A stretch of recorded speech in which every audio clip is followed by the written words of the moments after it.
All right. Yeah, I don't want to distract you either.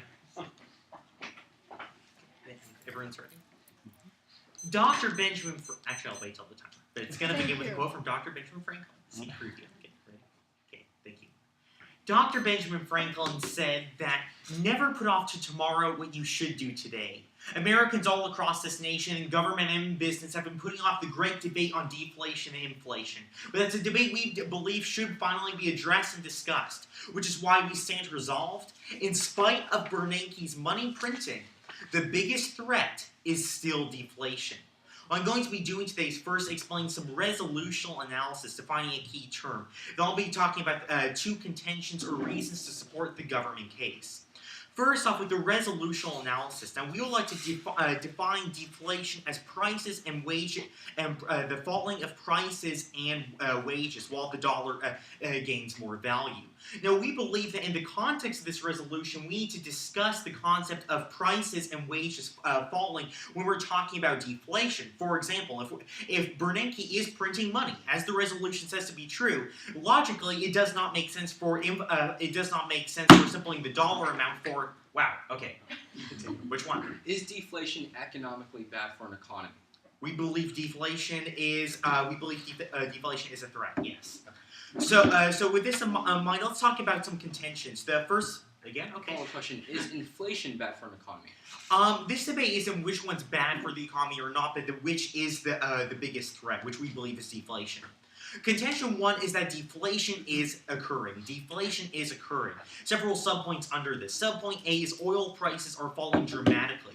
Oil prices have been falling dramatically throughout the past year. I know that's very hard to believe, but it's true. We see, in fact, the oil prices fell over 22%, the largest decrease in oil prices we've seen in the past 5 years. This is very, very important, as oil is the lifeblood of our economy, as it's our natural resource that drives things like airplanes, cars, even when you're shipping products to factories, etc.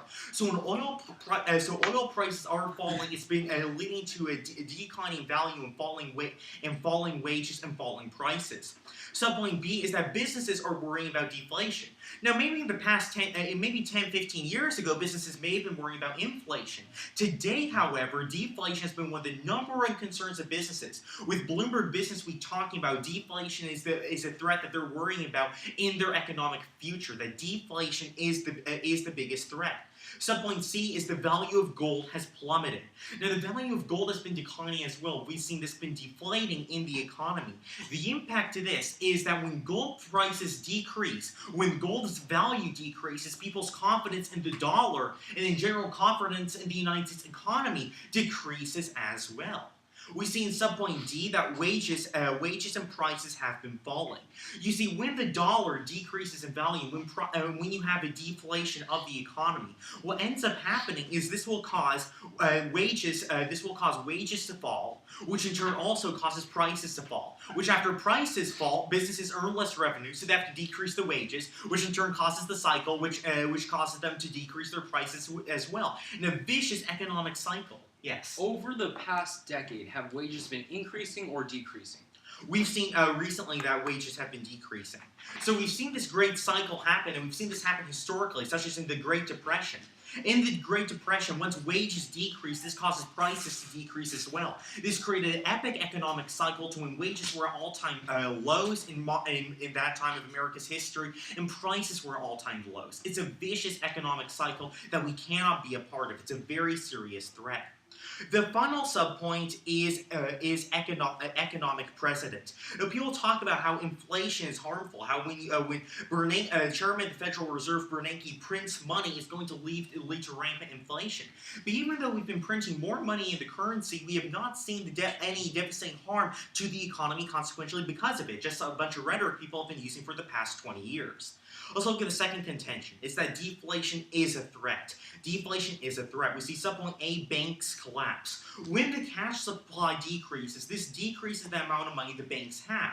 So if somebody wants to get money for the bank or makes a bank run, this directly hurts the stability of the banks. We see the same example in the 1890s. In the 1890s, when we had rampant deflation and the cash supply was decreasing, this led to an utter collapse of the bank. This led to unemployment at over 20%, the highest unemployment America experienced in their history until the Great Depression. When you have a smaller amount of cash supply, when you have deflation, it causes the banking system to completely fall apart. Subpoint B is less consumer spending. Additionally, when you have deflation, people are going to be less likely to spend money. If the dollar, in their mind, has more value, they're going to be more inclined to hold on to the money and spend it later with more value than spend it in the status quo. This decreases consumer spending, hurts consumer confidence, and directly just hurts the economy in general. Subpoint C is that it hurts debtors. It hurts debtors. People who are in debt and then experience deflation end up having to pay a lot more than they paid originally. I'll put it to you this way. Say if $5 around 10 years ago could buy you 10 pizzas, and that's a really amazing deal. That'd be scary about that pizza place if they charge those kind of prices. If they charge around $5 for 10 pizzas, and then later on they charge $2.50 for those 10 pizzas, not only is the quality, the price is decreasing, but this directly affects the debtor. I'll give you another example. Let's say if I borrow a famous painting before the artist becomes famous. Years later, it increases in value. What does this mean? Well, what this means is now the debtor owes a lot more money when he has to pay back the debt on the painting because now it has more value. Deflation is a threat. The next subpoint is that you run out of the dollar supply. You run out of the dollar supply. When you have a decreased dollar supply and the economy is going much faster, it can be very harmful. Like I talked about before, when something that cost you $10 a year ago now costs you $5, that could be directly harmful as it runs past the cash supply, which hurts prices and hurts consumer confidence. We saw this happen with Japan. Japan experienced a hugely massive amounts of deflation in the past decade. This is what was later coined to be the lost decade of Japan, because the deflation was so harmful to Japan's economy. It constricted the economy, hurt the banking system, hurt consumer confidence, hurt consumer spending, and created an economic depression that Japan is still trying to recover from. Ultimately, we see at the end of this round, despite how much money Washington might print, the biggest threat that we face, the threat that we face in this moment, certainly is deflation. Thank you.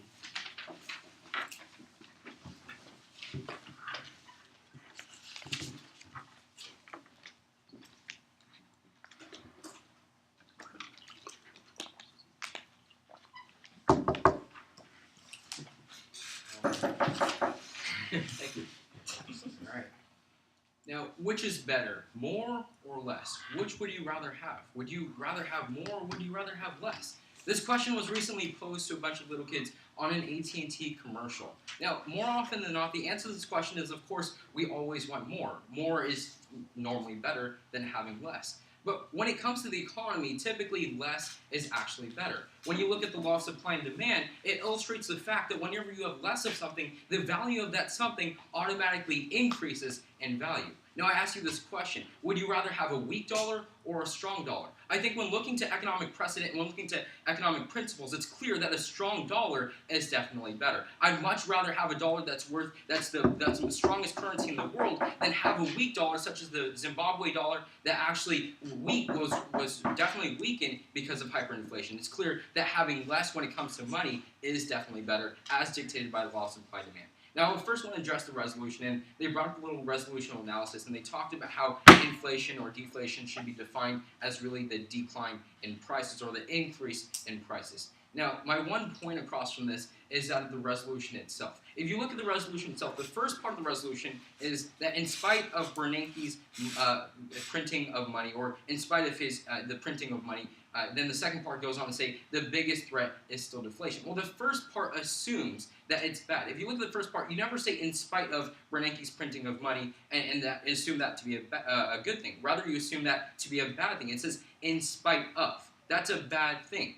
However, the second part of the resolution says that the threat is still deflation. So what the resolution is talking about is it's talking not about the prices. It's not saying in spite of prices increasing, deflation is still a threat. It doesn't say that, but rather it says in spite of Bernanke's money printing, deflation is still a threat. So when looking at the resolution, the resolution doesn't talk about price inflation or deflation, which is the decrease in prices, but rather it's talking about the phenomenon known as monetary inflation and deflation, which is the increase or decrease in the supply of money in the economy. That's what the resolution is referring to. The affirmative team has a false representation of the resolution. Let's move down to the contentions of the government or the opposition team, which I think are really great points. The government team will probably disagree with you, but before I get into those points, I believe Caleb has a question. I do. So you're arguing the resolution should be read. In spite of Bernanke's money printing, the biggest threat is that there will be less money in the economy?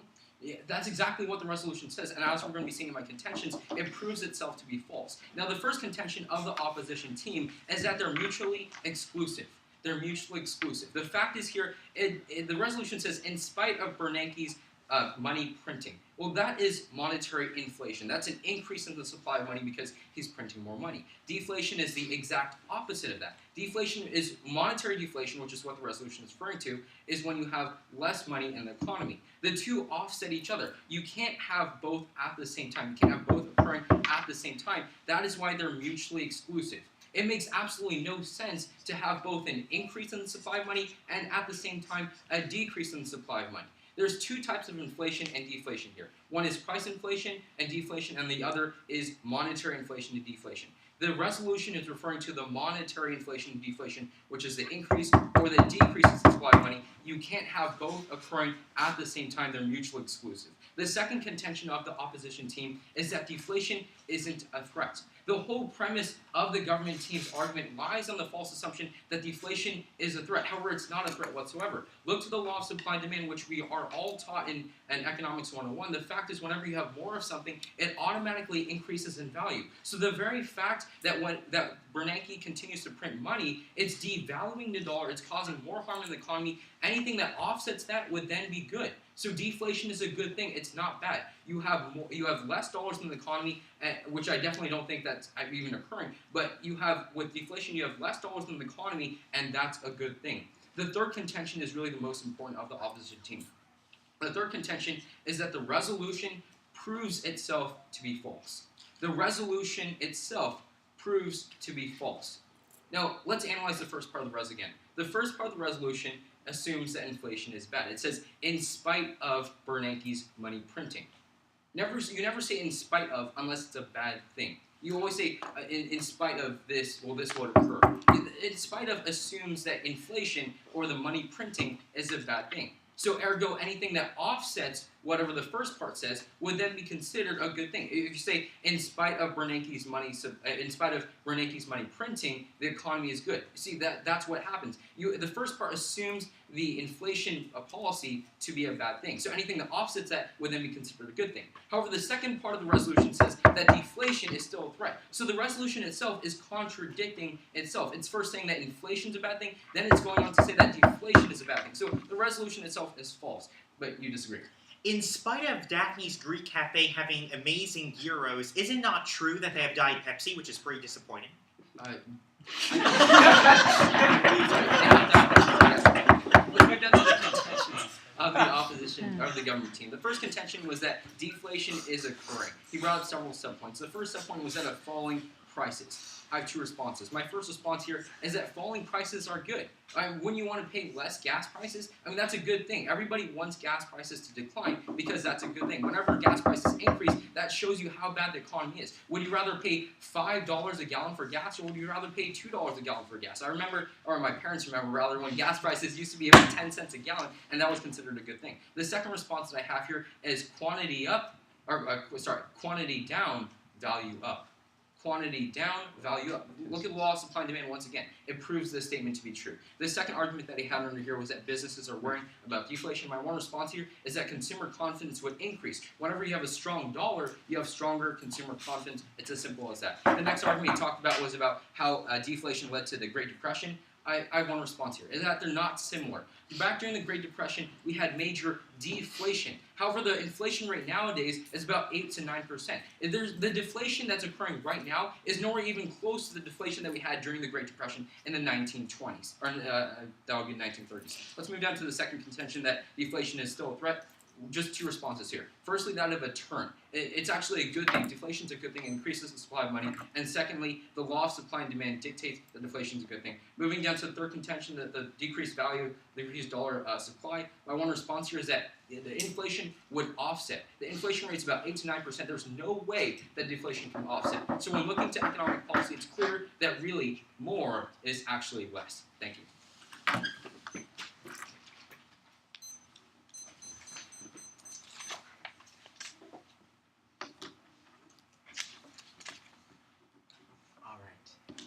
Are we already? In this member of government speech, what I'd like to do is go over the arguments presented in the debate round, summing them up in perhaps what I'm going to attempt to be the most clear speech possible. Unfortunately, we're dealing with economics, which means that that's simply not going to happen. But we're going to start off in this debate round by looking at the question of what exactly is the resolution asking us to do. So if I can have a copy of the resolution, it states, in spite of Bernanke's money printing, the biggest threat is still deflation. The opposition team has defined deflation as monetary deflation. And I want to be very clear exactly what monetary deflation means. Monetary deflation means that the government is sucking money out of the economy. In other words, they're not just printing money, they're basically taking the dollars out of the economy. So in other words, the way that the opposition team wants us to debate this resolution is, in spite of Bernanke putting more money into the economy, the biggest threat is that there will be less money in the economy, which is definitionally false. So the opposition team's perspective is that the government team should be arguing in favor of an argument that is essentially a truism. It's definitionally false. So the only way that we can debate this resolution, if it's defined as, in spite of Bernanke printing more money, the biggest threat is that prices will fall. That's the only way we can debate this resolution. For that reason, we urge to accept our interpretation. Now, I'd like to quickly address something that Josh said at the very beginning of his speech. He talked about Zimbabwe. We have a couple of responses to that real quickly. The first is that extremes are always bad. Obviously, if we have inflation of 200, 300%, or 1,000, 2,000%, and that's obviously a bad thing. But the fact is the United States currently has an inflation rate of 2.1%. It's nowhere near that amount. My second response, I'll take your point in just a second. My second response is that a small amount of inflation can be a good thing. Look to countries like China, where they have inflation. The result is that their economy is continuing to develop, and the result is they're coming onto the national stage. I'll take your point now. Okay, so you're just saying that extremes are always bad. Wouldn't you also agree that the deflation that we experienced during the Great Depression was nowhere near the amount of deflation that we're experiencing today? We're not experiencing deflation today. In fact, the argument that we said in the first speech is that deflation is imminent. So in other words, you can't say, oh, okay, well, right now we have an extreme amount of deflation, because that's not our argument whatsoever. We're arguing it's imminent, it's around the corner, not it's happening today, because that's obviously false. 2.1% inflation today, but deflation is around the corner. That's our position. So let's move down to the arguments presented in the opposition team's contentions. The first is that they're mutually exclusive. You can't have inflation and deflation. We agree. That's why we believe that their argument about being monetary deflation is false. We urge you to reject it. That's because it's mutually exclusive and it leaves no ground for debate. Their second contention was that deflation is not a threat. My response is, look to the arguments that my partner read that were not addressed. He said that deflation is a bad thing because at least the banks collapsed. The application of the 1893 crisis one was not talked about or addressed in this debate round, so we've proven historically that in 1893, when there was deflation, the result was that our economy collapsed. I'll take this point, but this is the last point I can take. I really have to get to the arguments. Okay, 1893 is when the Third National Bank collapsed, right? And wasn't that because Andrew Jackson actually wanted to get rid of the president of the Federal Reserve? No, Andrew Jackson was the president in the 1820s or 1830s, something like that. Jonah would know. Jonah, you have to answer that in the next speech. But actually, 1893 was when Grover Cleveland was president. 70 years or so later, that was a totally different environment. Let's move down to the arguments presented. Oh, yeah, let me continue what I was saying about deflation not being a threat. They also didn't address my argument about the application to Japan in the lost decade. So we have two applications here to prove that deflation is a threat. We talked about 1893 and we talked about Japan. No applications of when deflation happened, and it was actually a good thing. So for that reason, the historical analysis shows that deflation is bad. Let's move on to the third contention, that the resolution proves itself false. Once again, let me cross-apply what I said earlier. If you define it the way they defined it, then of course the resolution is inherently false. We define it totally differently. We provide ground for debate on both sides. My second response is that in spite can mean anything. The term in spite can mean anything. As Jonah showed when he got up here and he gave that brilliant sentence that meant basically nothing, but he made that statement and that showed that in spite can mean basically anything. Essentially, it could be saying in spite of Bernanke's money printing, which is a good thing, nevertheless the biggest threat is still deflation. So in spite doesn't have to mean in spite of a bad thing, nevertheless there's a bigger bad thing. That doesn't necessarily mean what the resolution is saying. Let's move up to the arguments we presented under our contentions. The first, that deflation is imminent. And the response, first and foremost, is that it's a good thing. Once again, they didn't respond to Japan. They didn't respond to 1893. So we have two reasons to believe why deflation is actually a bad thing. Secondly, let's cross-apply the argument about less consumer spending. And that was what they said next. They said it leads to stronger consumer confidence. We have a couple of responses. The first is history denies. If that were true, that it led to strong consumer confidence, then why is it that whenever we've had deflation in the past, in 1893, in the Great Depression, and in Japan, that in all of those instances it led to an economic crash? Secondly, theory denies. I'm sorry, I can't take any more points right now. I'm running out of time. I have to get to a lot more arguments. Our second response is that theory denies. Think of it this way. If all of a sudden deflation is occurring, people will sit on their money and not spend it. Why? Because if they wait just 6 or 7 months, the money will be worth a lot more and they can buy a lot more with it. So they'll hoard their money rather than spending it. If no one spends money in this economy, the inevitable result is that our economy crashes because no one are buying the goods that we desperately need to be selling in this economy. Deflation is dangerous for our national security as well as our economy for all of those reasons. Let's move down to the next argument. They essentially responded to deflation as a threat by turning it and trying to say inflation is a threat too. My response is inflation is not the threat right now. We're dealing with 2.1% inflation. It has virtually zero impact upon our economy right now. Their second response is that the law of supply and demand. Once again, the law of supply and demand is exactly the reason we urge you to vote for the government team's case, because the law of supply and demand dictates that when the economy grows, that inevitably the supply of money should grow as well. That's supply and demand. The free market approach is the one that allows us to continue to print out enough money into the economy, just enough to scare away deflation without leading to hyperinflation. And that's exactly what's happening right now. I'd like to point you to a third application, and this third application we can label as the Great Moderation. I'm sorry, okay, all right, I'll take this one last point. What's the deflation rate? The deflation rate right now? What is the current deflation rate? We argued before, deflation is not happening now, it's imminent, that the biggest threat is deflation, that it's around the corner. So no, the current inflation rate is 2.1%. Yeah, like I said before, our third and final application is the application of, what was I going to say? Oh yes, the Great Moderation. The Great Moderation happened in the 1980s and the 1990s when the economy basically took off. After the mild recession in 1983, the economy took off. Why did that happen? Well, what was happening in the Federal Reserve at the time?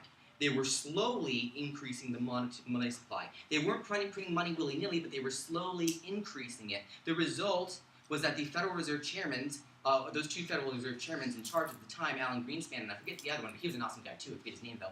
But those two Federal Reserve chairmen are considered the best Federal Reserve chairmen in the history of the Federal Reserve because they managed to lead to the Great Moderation. For all those reasons, we would urge you to vote in favor of the resolution. We believe that we've essentially proven through economic theory that in spite of Bernanke's money printing, the biggest threat right now is that deflation is around the corner and that that's a threat. Thank you.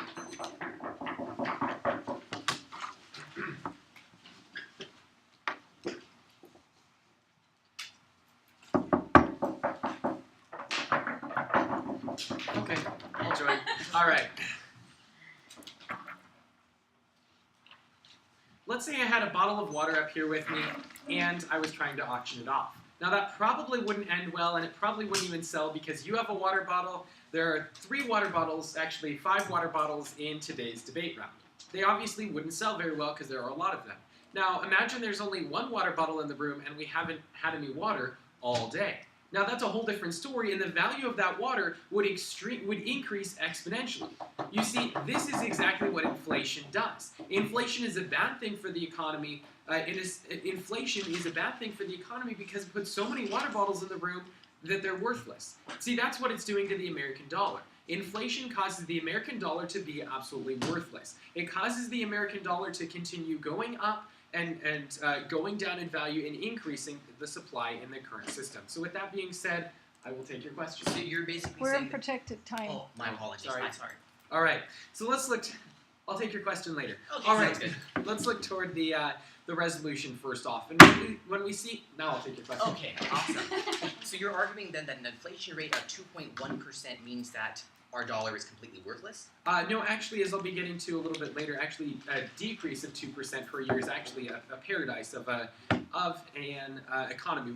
We'll be getting to that in a little bit. Let's look toward the resolutional analysis. And first, we see that really talking about price deflation or wages deflation is really contrary to what the resolution is saying. When we look toward the resolution, it's talking about Bernanke's printing and then talking about deflation. Obviously, it's talking about monetary inflation because that's exactly what the phrase before it was stating. Now, let's get into the contentions. Now, firstly, we do see that it is mutually exclusive. First, we see that it's mutually exclusive.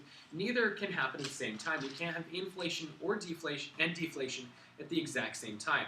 Let's look toward the second contention. They talked about how there's no example of deflation being good. Now let's actually look toward Richard Benson, a PhD economist, and he says deflation of 2% each year would be living in a saver's paradise. So being in a saver's paradise is having a deflation rate of 2% every year. That's what we need to have in our current system. Deflation is what we need to have, not inflation. And of course, both extremes are bad, and both teams have agreed to that. However, most of their examples are dealing with extremes. So when we look to this idea, we see that deflation is good, and secondly, their examples are extremes. Let's look toward the third contention, that the resolution proves the threat. Let's look toward the definition of spite. The definition of spite is bad. The definition of spite is bad. If I'm spiteful, that means I'm not liking the other person. So if I say in spite of something, that means it's casting a negative light on that issue. But you disagree. Yes, so you're saying that if I say, in spite of my great SAT course, I'm probably not getting into Harvard, that great SAT course is a bad thing? No, I'm just saying that it's contrary to that idea. It's contrary to that idea, and really sometimes it's an incorrect use of grammar when we use in spite in a way such as that. So let's look toward the government team's contentions, and I'd actually like to bring up my own contention in sort of response to all of the others. And this is contention 4, that inflation is the only threat. Inflation is the only threat. When we look toward this idea, we really see that it's inflation that's the threat of the economy. Deflation is actually a great thing, as long as, of course, it's within the bounds of limitation. Of course, neither extreme is good, and pretty much all the examples they brought up, such as Japan and the Great Depression, were bad things. But you see, when we look to this idea of inflation, inflation is the only threat. Deflation would actually be a good thing if that were to happen in the current system. So they keep talking about this issue of deflation is coming, but deflation is a great thing as long as it's a small scale. They talk about the extremes. Once again, my response to pretty much all their examples here is that they're extremes. And as the government team themselves stated, was extremes don't matter in today's debate round. And we agree. We can't look to extremes. We need to look at real-world policies and what would be happening. Japan was an extreme. The United States Great Depression was an extreme. We don't need to be looking to those. So under the idea of inflation being the only threat, let's look toward actually Dr. Sean Rittenauer, PhD in economics, and he says consumer goods have increased in price 2,100% since 1914. 2,100% is how much consumer goods have increased since 1914. That means no more penny candy. That means no buying gas at the gas station for 10 cents. See, all those things go away with inflation.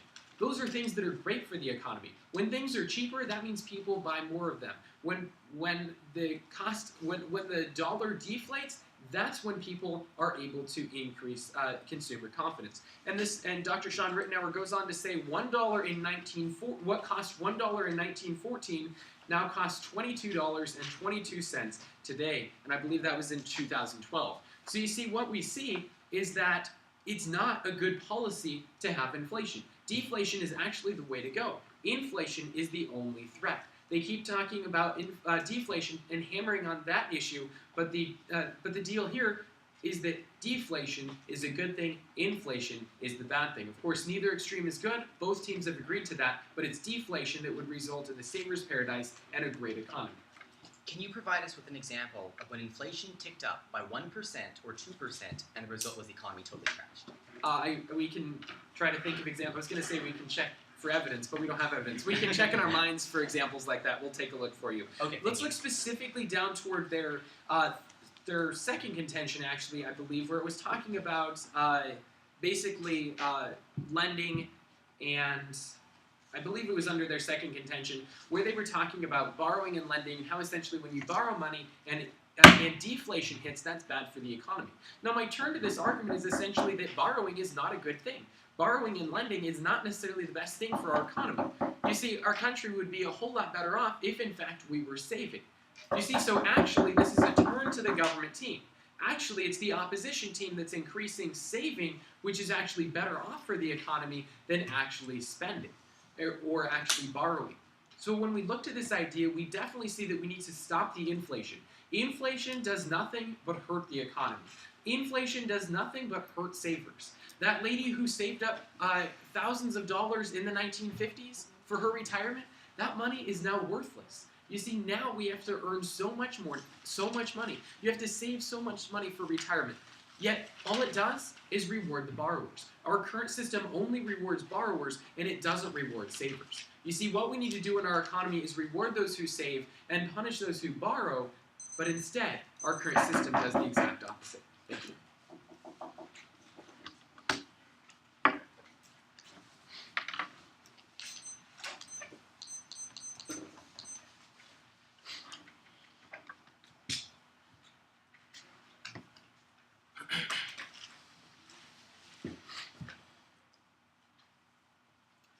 Alright, now our economy is like a balloon, if you will. The problem with our economy is that whenever you try to expand or whenever you try to inflate the economy with more money, what happens is that the balloon gets bigger. And sometimes that's a good thing. Sometimes you need a bigger economy. However, what happens is whenever you inflate too much, whenever you put too much inflation into the economy, the balloon gets too big. And what happens is that when the balloon gets too big, it bursts. And in economics, we call this a boom-bust cycle. This is exactly what happened in 2008. What happened was that the Federal Reserve started inflating so much that they reduced interest rates. And how they do that is because interest rates are essentially the price of money. Now, whenever you have more money in the economy, the price of that money automatically decreases, and that's what they did. They tried to drop interest rates, and you'll remember back during 2005 and during the early 2000s, we had very low interest rates, and people were able to buy more. They were able to afford mortgages more than they would normally be able to afford under a free market system. And the reason was because interest rates were so low. Well, what happened in 2008?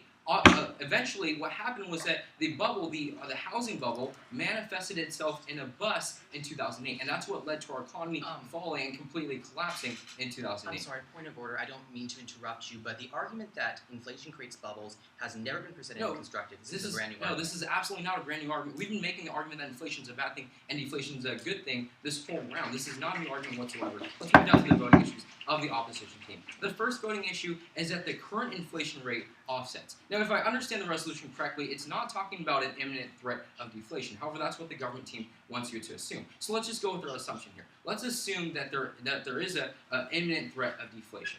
Even if there is an imminent threat of deflation, the current inflation rate would offset that deflation rate. You see, the two are complete opposites. So whenever you have more inflation, it will offset deflation. So let's assume that deflation, for the sake of argument, let's assume that deflation is a bad thing. The fact is, right now, they talked about how we have an inflation rate of 2 to 3%.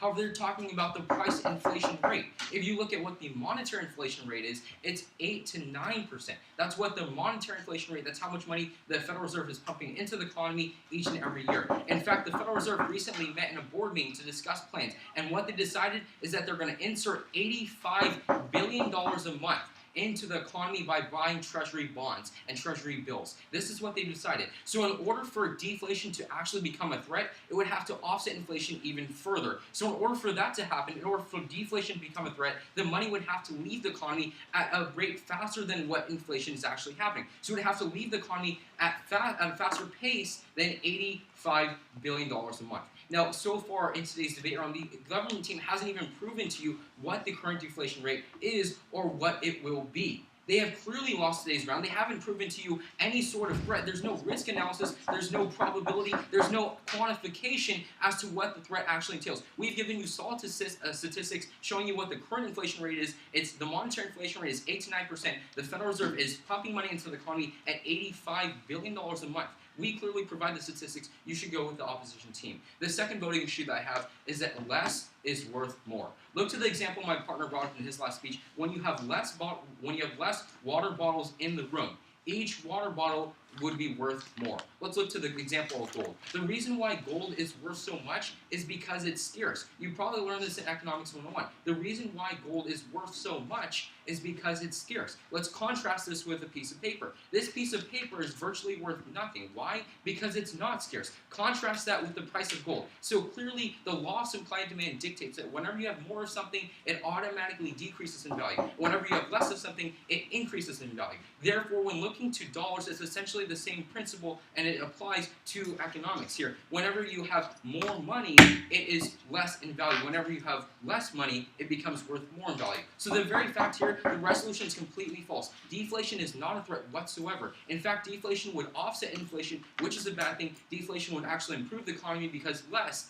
is indeed worth more. Let's move down to the third and final voting issue of the opposition team, and that is of savings. I think this is a great point provided by my partner. The fact is, whenever you have a stronger dollar, it will result in savings. The reason why 2008 was such a bad year for the American economy was because people were trying to buy things that they normally couldn't afford under normal interest rates. People were spending money, they were splurging, people bought many houses that they normally wouldn't be able to afford, and that was because money was worth so little. However, when you have a strong dollar, when you have deflation, which is not a threat, the money becomes worth more, people will start to save, and saving is a good thing. We all learned this when we were little kids. Saving is better than spending. It's better to save your money than to splurge on things you don't really need. When looking to the resolution, it's clear that deflation is not a threat. Go with the opposition team. Thank you.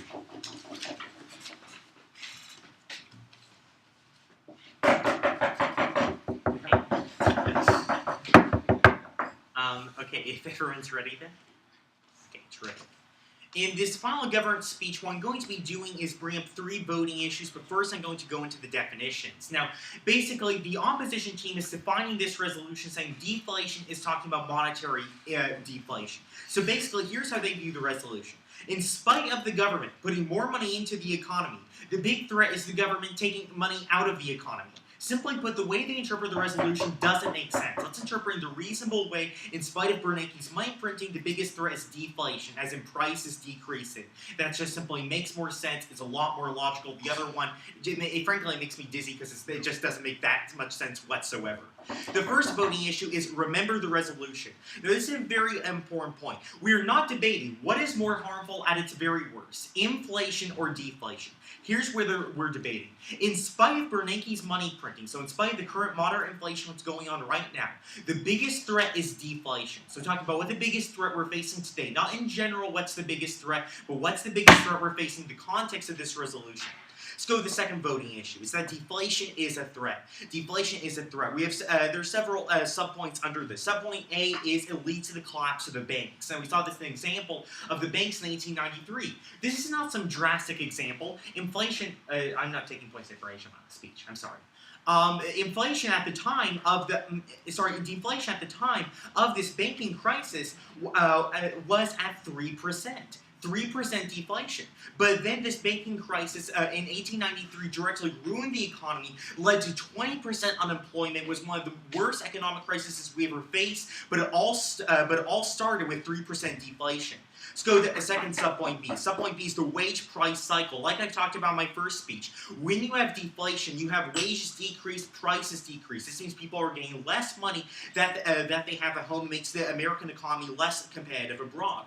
Subpoint C is decreased consumer confidence. They're talking about deflation causes people to save money.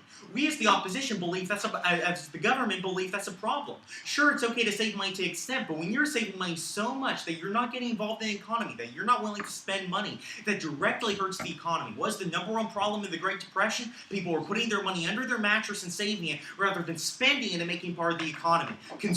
Lack of spending kills the economy. Subpoint D is that worsens debtors. I'm not taking points. I have a really important question. I really don't have time to take questions. I'm almost out of time. That's fine. Subpoint D is that it worsens debtors. This point was completely unaddressed in this in the course of the round. Talking about how people who borrow money and when you have an economy deflate, causes their debt to increase. That this is directly disadvantageous to the poor. This point still stands at the end of the round. Subpoint E is Japan's economic crisis and the Great Moderation.